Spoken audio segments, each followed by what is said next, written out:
Des Cailles jusqu'à Taoudéni, partout vous nous regardez sur Chérif la télévision. Mesdames et messieurs, bonsoir et bienvenue dans votre édition d'information de ce samedi 29 septembre 2018.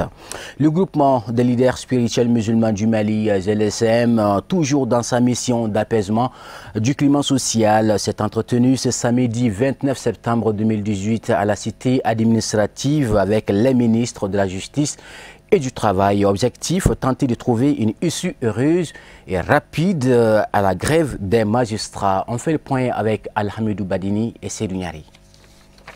2 heures environ, c'est le temps qu'a pris cet entretien entre le GLSM, le ministre de la Justice, garde des Sceaux, et Madame le ministre du Travail et de la Fonction publique, chargé des relations avec les institutions, s'enquérir de la position du gouvernement par rapport à la crise qui prévaut dans le secteur de la magistrature.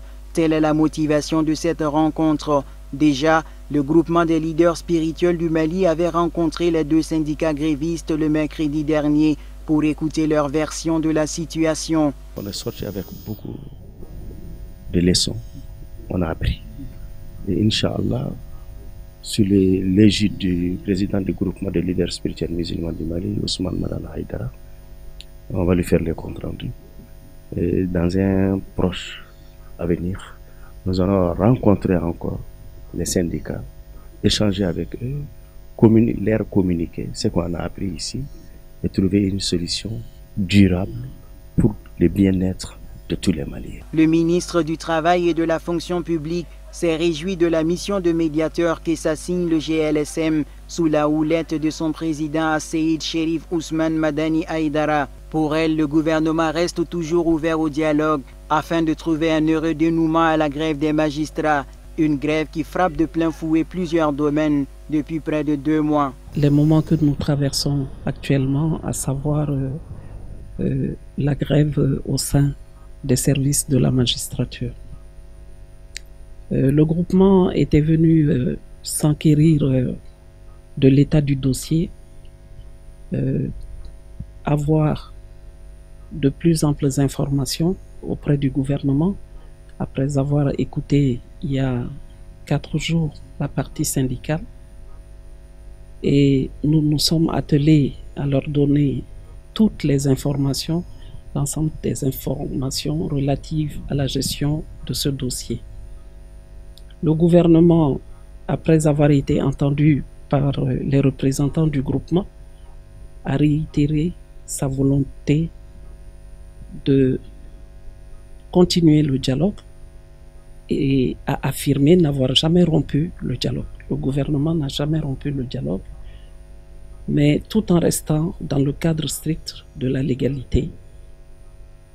Et nous pensons qu'avec l'action de ce groupement des leaders spirituels, une solution va se présenter à nous très rapidement et que les concertations iront de bon train.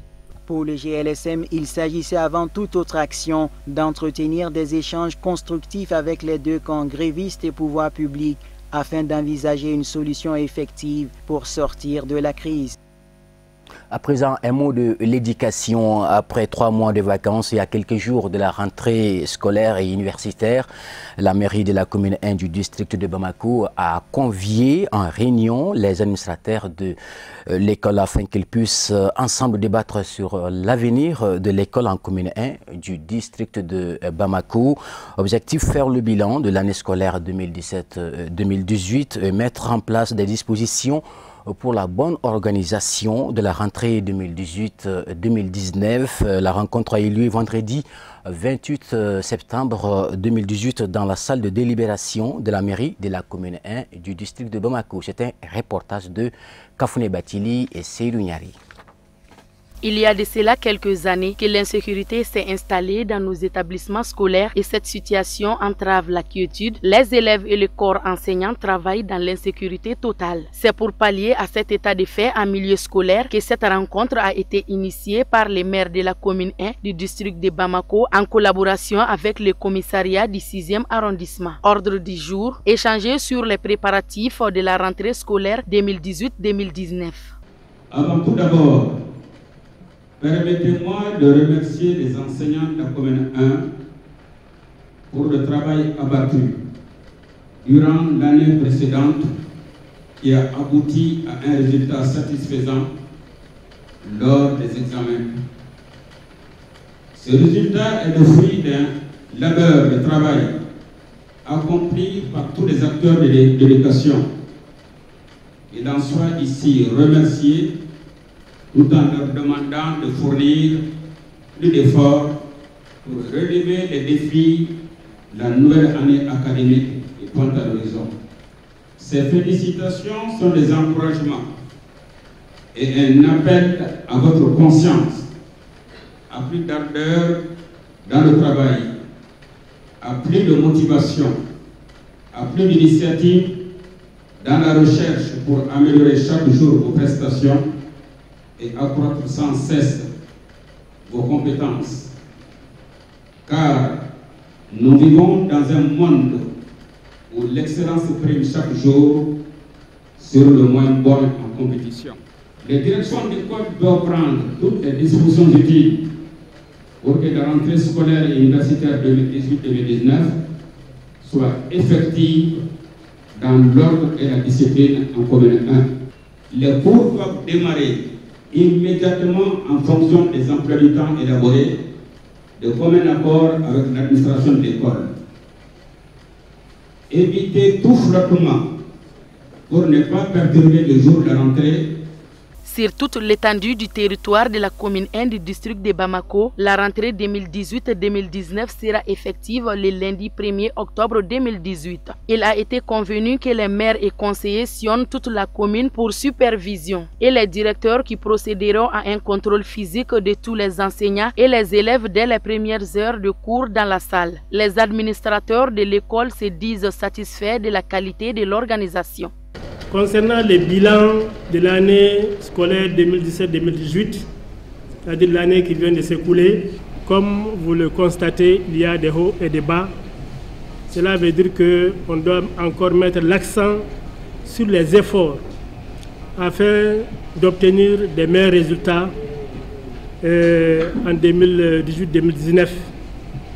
Et pour obtenir cela, tout le monde doit y mettre du sien. La police est investie pour assurer la sécurité des personnes et de leurs biens. Dans l'accomplissement de cette tâche, le commissariat du 6e arrondissement a déployé avec l'aval des autorités communales toute une batterie d'actions pour sécuriser la population, mais aussi la problématique de la gestion de nos écoles qui se pose avec acuité. À titre de rappel, le commissaire en charge du 6e arrondissement et ses hommes ont réussi à démanteler une école fictive, entendez par là un établissement qui fonctionne en toute illégalité parce que totalement dépourvu de l'autorisation d'ouvrir. Combien d'écoles de ce genre arpentent notre système éducatif dans le seul but de les nuire? Il est urgent de prendre des mesures draconiennes pour enrayer ces fléaux en mettant en place une commission de contrôle sur les documents authentiques qui régissent les écoles privées au fin de démasquer ces lieux d'apprentissage fictifs et de les fermer pour le bonheur de nombreux élèves et leurs parents. Le ton de la réunion a été donné par des séances de bénédiction des religieux musulmans et chrétiens pour une année scolaire paisible. De la commune 1, maintenant, nous partons pour la commune 5 du district de Bamako où les élus communaux ont organisé un débat public sur le budget 2019 de la dite commune. Cette initiative des autorités communales se situe dans le cadre du développement économique et social de la commune 5. La rencontre qui s'est déroulée ce samedi 29 septembre 2018 dans l'enceinte de la mairie a vu la participation de l'ensemble des acteurs politiques, religieux et coutumiers de la commune 5 du district de Bamako. Reportage Hamadou Diallo et Sama Traoré. Cette initiative est l'expression du souci des autorités de la commune 5 du district de Bamako d'apporter les réponses les plus appropriées aux nombreux défis qui s'imposent dans tous les secteurs de développement de la dite commune. Le budget proposé pour couvrir les activités communales en 2019 s'élève à hauteur de plus de 6 milliards de francs CFA. Il s'agira en 2019 de réussir la sécurité des personnes et de leurs biens, l'assainissement et l'amélioration du cadre de vie des populations de la commune 5, entre autres. C'est par rapport aux priorités que nous estimons au niveau de la commune 5. Mais vous avez compris, on a toujours précisé que, parce que quand tu dis aux populations qu'il y a 6 milliards, les gens peuvent penser que les 6 milliards sont déjà entassés au niveau des caisses de la mairie. Non, c'est des prévisions. Nous estimons qu'il y a des potentiels au niveau de la commune 5. Et si on a les stratégies appropriées, on peut tendre vers. Et c'est par rapport à toutes les sollicitations que les populations ont à notre endroit et par rapport aux questions, le cadre de vie, par exemple l'assainissement, tout le monde sait que la commune n'est pas propre. Et il s'agit, dans ce budget, je vais vous dire, il n'y a pas moins de 300 millions qui sont prévus pour l'assainissement, rien que l'assainissement. Donc chaque secteur que vous prenez, tout est budgétisé. Mais bon, le potentiel existe. Et le budget est très réaliste et il repose sur le réel. Maintenant, est-ce que nous sommes en capacité de mobiliser? Oui, nous pensons en tant qu'hommes, nous pensons qu'on doit se donner les moyens d'aller vers. Le maire de la commune 5 du district de Bamako reste optimiste quant à la réalisation de ce projet. Oui, bon, vous allez, si on n'était pas en capacité de couvrir nos dépenses, vous allez voir, ce serait des grèves. Nous payons régulièrement nos charges et nos salaires. Nous payons, nous faisons des appuis à la sécurité, nous faisons des appuis à la santé, nous faisons des appuis, on construit, on fait la clôture des écoles. Donc ça veut dire qu'il y a en commune 5, on ne va pas dire qu'on est en train de baigner dans du beurre. Il y a quelques difficultés, mais nous sommes en train d'aller vers l'objectif qui est le développement, qui est de résoudre les difficultés des populations. Et au-delà des populations, de l'effort des populations, nous partons vers les partenaires et qui nous soutiennent. Je viens de vous parler du PADJIP qui est à 4,5 milliards. Donc ça, c'est une mobilisation que nous avons eu à faire en dehors de la commune. Et je vous ai dit qu'on vient de terminer un projet à Bako du colonel Hermakono à plus de 700 millions de francs CFA qui ont été investis. Et je me suis empressé à dire, bon, ça ce n'est pas des ressources internes. Notre effort pour qu'on soit félicité, c'est vraiment notre capacité à mobiliser, à faire l'effort de mobilisation interne.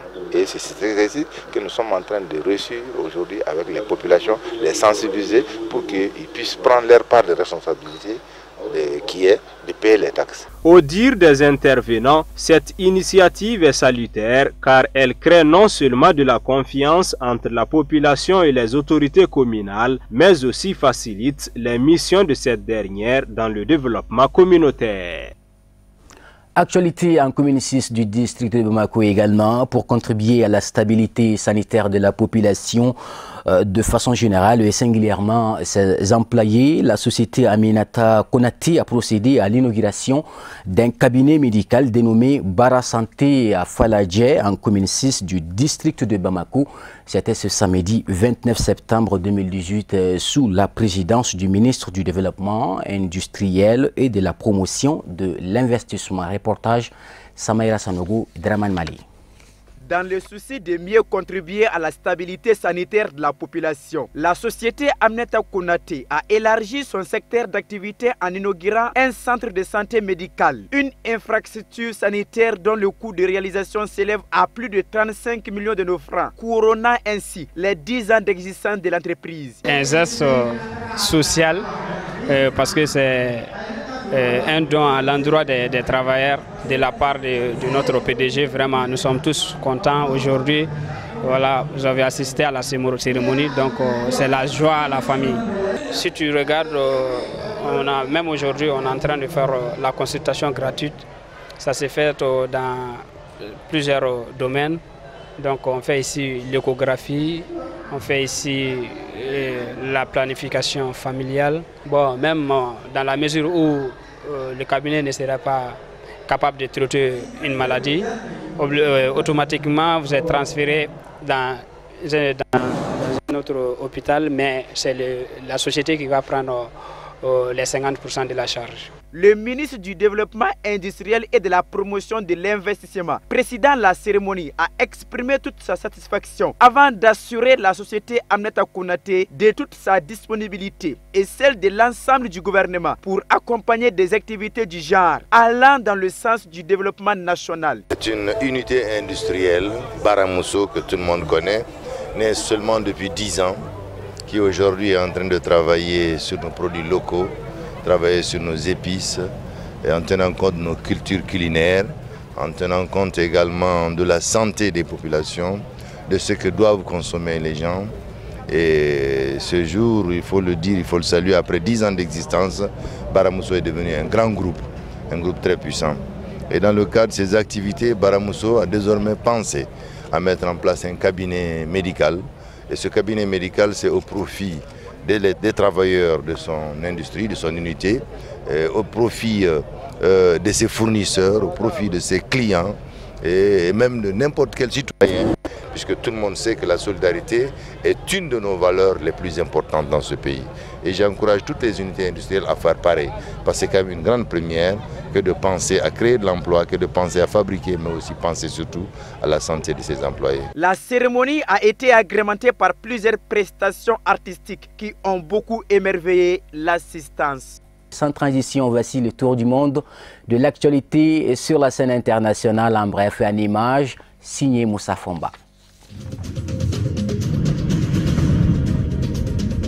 8 magistrats de la Cour constitutionnelle de Guinée ont élu vendredi 28 septembre l'un de leurs à la tête de l'institution, en remplacement de Kéléfa Sall qu'ils avaient désavoué début septembre. Les magistrats ont porté à la présidence de la Cour Mohamed Lamine Bangoura, jusqu'ici vice-président de la haute juridiction. Cette mesure est loin de faire l'unanimité. Ces dissensions au sein de la Cour constitutionnelle apparaissent au grand jour alors que les élections législatives théoriquement prévues avant la fin de l'année seront sans aucun doute reportées à 2019. Vendredi soir, Lamine Bangoura a indiqué dans un communiqué lu sur les médias d'État avoir été élu président de cette haute juridiction en remplacement de Kéléfa Sall. Ce dernier a répliqué dans un communiqué, je cite, « Je suis et demeure le président de la Cour jusqu'à ce que mon empêchement définitif soit constaté par la Cour suprême. »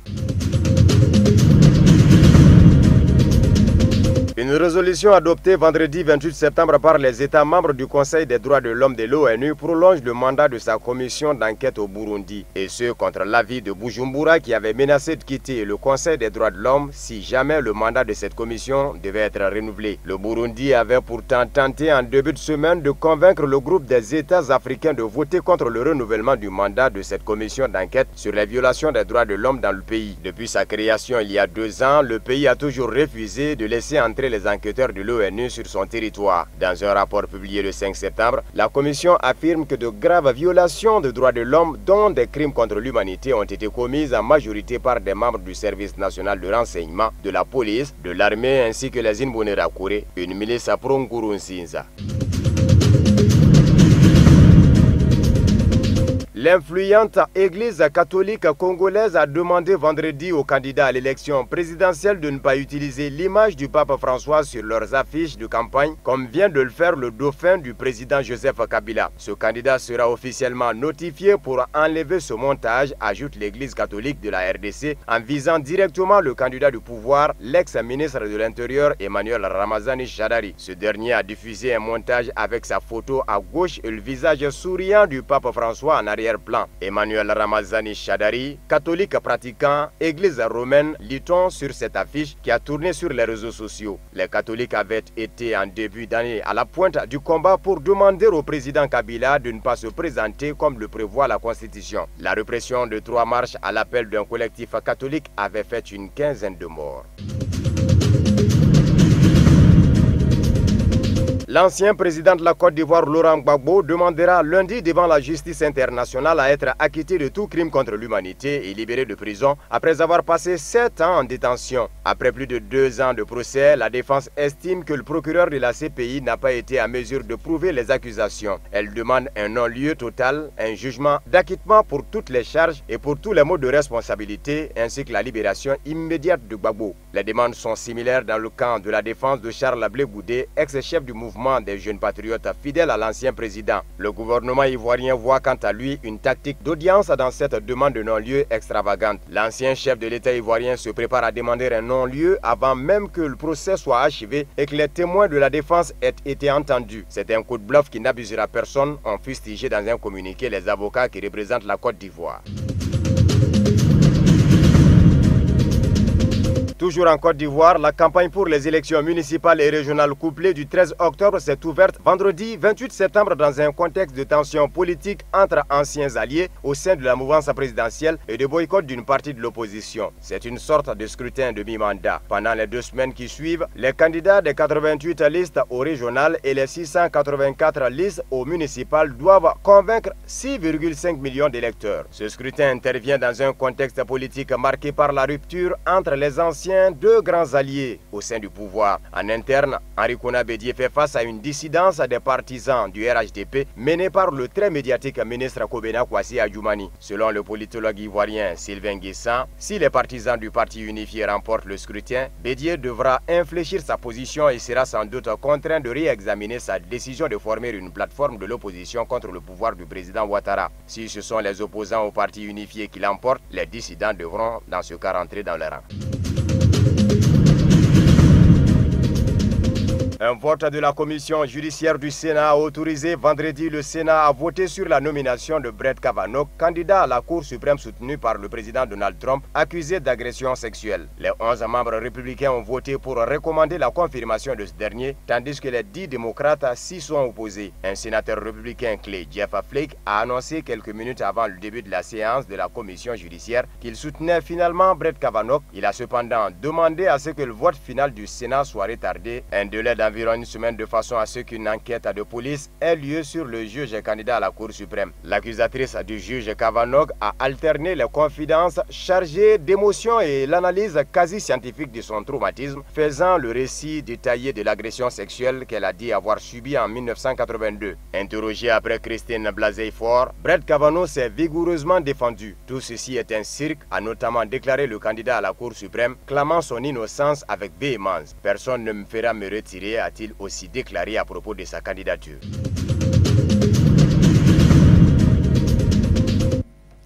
Avant de boucler votre journal, un communiqué, le secrétariat permanent de la réforme domaniale et foncière au Mali invite les propriétaires de parcelles bâties non bâties ayant reçu la fiche d'invitation du numéro d'identification nationale cadastral NINACAD de se présenter avec les documents de leur parcelle à la mairie principale de leur commune pour leur enregistrement du 1er au 15 octobre 2018. Cette campagne d'enregistrement des parcelles sur l'ensemble du district de Bamako permettra aux propriétaires de parcelles bâties non bâties de sécuriser de façon pérenne leurs biens fonciers, vu l'importance de l'opération qui durera du 1er au 15 octobre 2018. Le secrétariat permanent de la réforme domaniale et foncière au Mali compte sur une bonne compréhension et une bonne collaboration de tous les acteurs. Communiqué signé du SPRDF.